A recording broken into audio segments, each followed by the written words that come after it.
I'm really optimistic. Right? I'm an optimistic person in general. I think you can build things and the world gets better. But with AI especially, I'm really optimistic. And I think that people who are naysayers and kind of try to drum up these doomsday scenarios are I don't understand it. I think it's really negative, and in some ways I actually think it's pretty irresponsible. Irresponsible, Elon Musk. He later chided Zuckerberg, saying, "I've spoken to Mark about this. His understanding of the subject is limited," he said.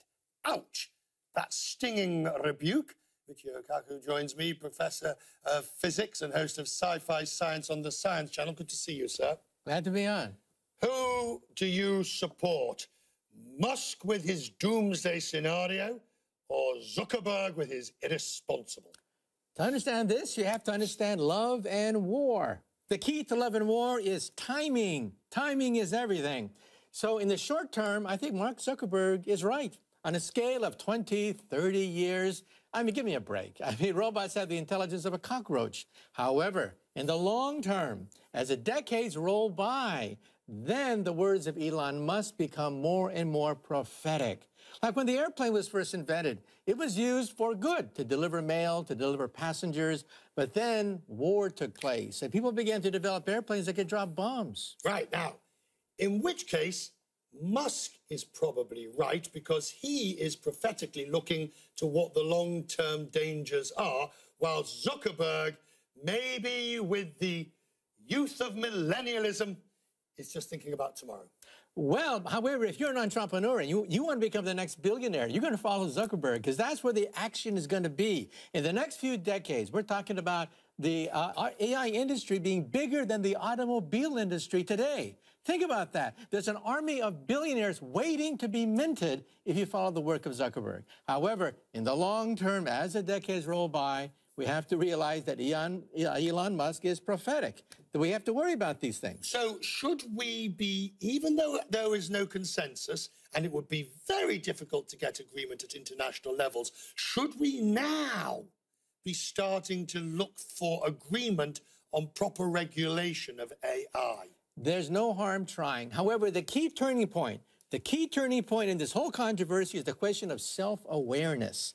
Robots today do not know they're robots. That's the bottom line. They have no self-awareness whatsoever. However, in the coming decades, you can foresee the time when robots become as smart as a mouse, a rabbit, a dog, or a cat, and perhaps by the end of the century, as smart as a monkey. At that point, they will have limited self-awareness. They'll be super strong. At that point, watch out.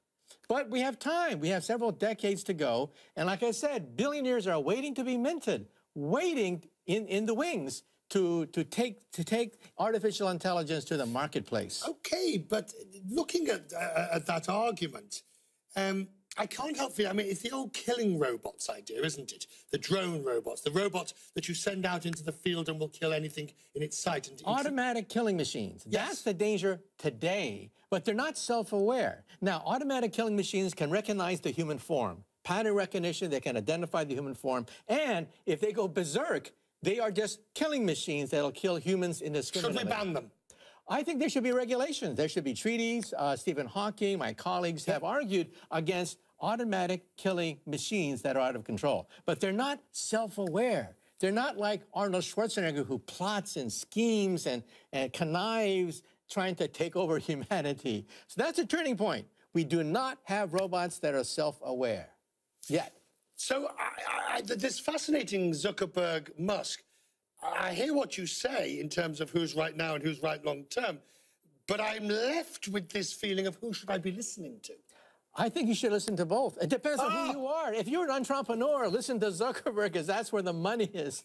If you were a long-term philosopher worrying about the fate of humanity, then, of course, Elon Musk is onto something. Just like the airplane, the bow and arrow, the hammer, all these inventions were first invented for domestic and for good purposes. Later, we found out we could use airplanes and bows and arrows for war as well as for good.